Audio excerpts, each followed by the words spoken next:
시편 22편 10절에서 13절입니다. 개역성경이요.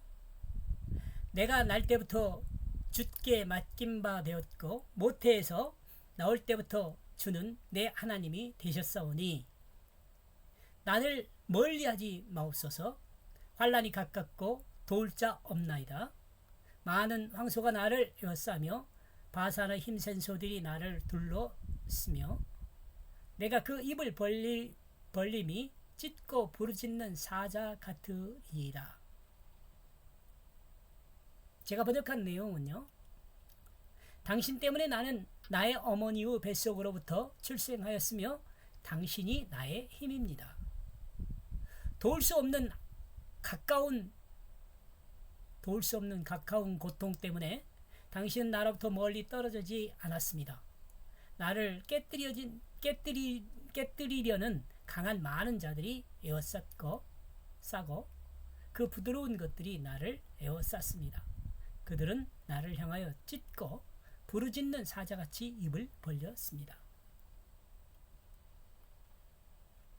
10절 다시요. 당신 때문에 나는 나의 어머니의 뱃속으로부터 출생하였으며 당신 나의 힘입니다. 우리가 이와 같은 신앙 고백을 할 수 있다면 다음과 같은 고통과 환난이 닥쳐와도 아무런 겁낼 것이 없습니다. 우리가 비록 육신의 어머니로부터 출생했지만 출생의 원인이 육신의 어머니에게 있는 것이 아니라 하나님께 있다면 우리의 삶의 목적은 바로 하나님께 의해 주어진 목적을 그 삶의 목적으로 삼아야 한다는 것이 됩니다. 즉 우리의 삶은 하나님의 뜻을 따르는 삶이 되어야 한다는 것입니다. 그리고 우리의 삶 목적이 하나님의 뜻을 따르는 삶이 될 때 우리는 하나님의 능력을 힘있게 되며 하나님의 능력을 힘입다는 것은 곧 하나님의 능력이 나의 힘이 된다는 것을 우리는 알 수 있습니다. 하나님의 뜻을 따르면 우리의 능력이 돼요. 11절 도울 수 없는 가까운 고통 때문에 당신은 나로부터 멀리 떨어지지 않았습니다. 1절 전능하신 하나님 무엇 때문에 당신은 나를 버리고 나의 권과 나의 신음소리로부터 멀리 떨어져 있습니까? 라고 언급했습니다. 이 아들이 감당하는 십자가의 대속의 사역을 바라보는 그래였네요. 바라볼 하나님의 심경은 아들이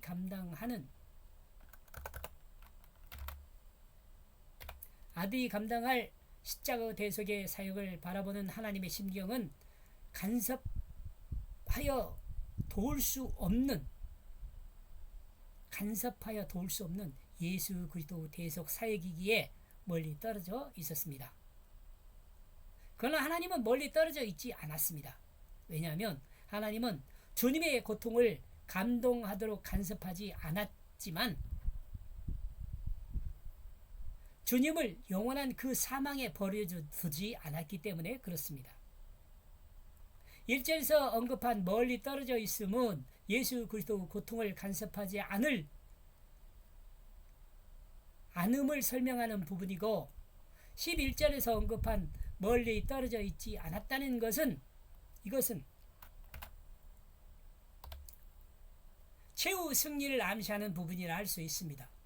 우리가 고통 중에 있을 때 우리의 느낌은 하나님은 언제나 멀리 떨어져 있는 것처럼 느낄 수 있습니다. 그러나 하나님의 능력의 손길을 경험한 후 하나님은 언제나 우리로부터 멀리 떨어져 있지 않다는 그것을 알 수 있습니다. 그죠? 우리의 느낌이 하나님의 위치를 결정하는 것이 아닙니다. 중요한 말이네요. 하나님은 언제나 그곳에 기다리고 있습니다. 그러므로 만약 하나님의 위치가 우리의 원하는 곳으로 이동한다면 우리는 하나님을 만날 수 없을 것입니다. 그러나 하나님은 우리의 원하는 위치에 있지 않고 언제나 그곳에 계시기 때문에 우리가 하나님을 찾으면 하나님을 만날 수 있게 되는 것입니다. 또 한 가지를 생각하면 하나님은 우리가 원하는 방향으로 우리를 인도하지 않습니다.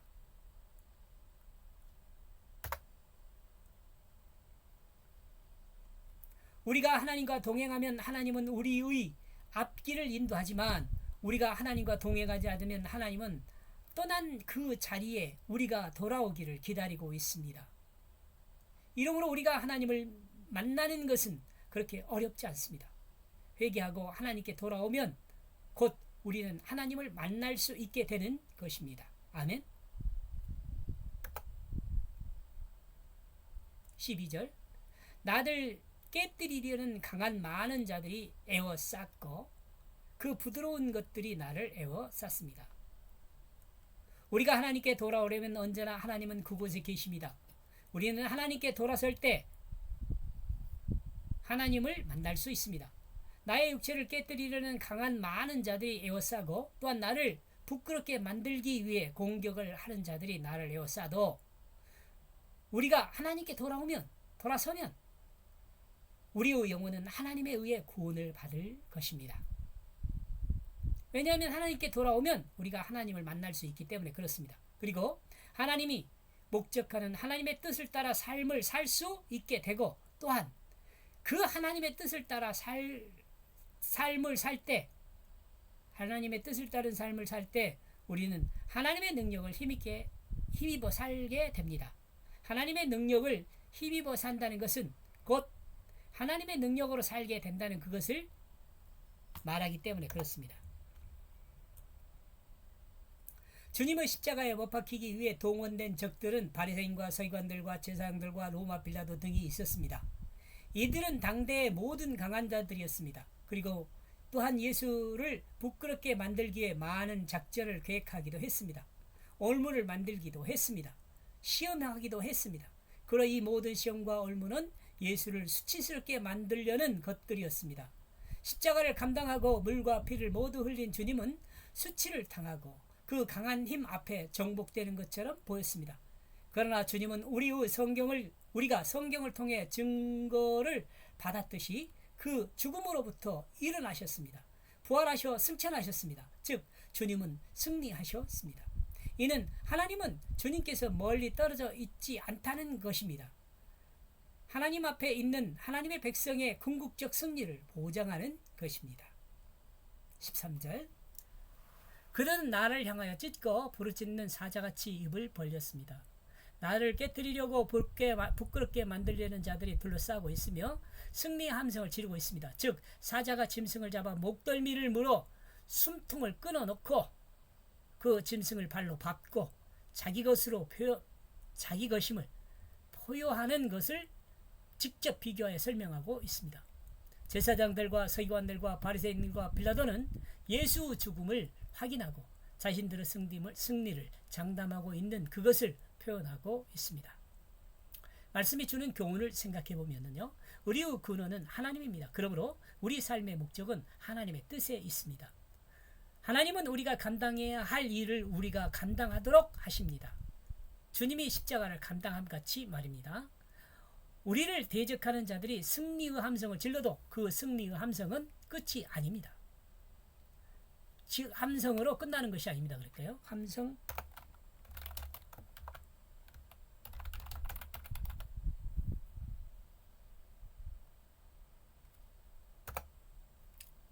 우리의 삶의 목적은 하나님의 뜻에 있다는 것을 알고 또한 자신이 감당해야 할 일은 자신이 감당해야 함을 알고 우리의 대적들이 승리의 함성을 지를지라도 우리는 하나님을 향하는 오늘의 삶이 되어야 할 것입니다. 오늘도 승리하십시오.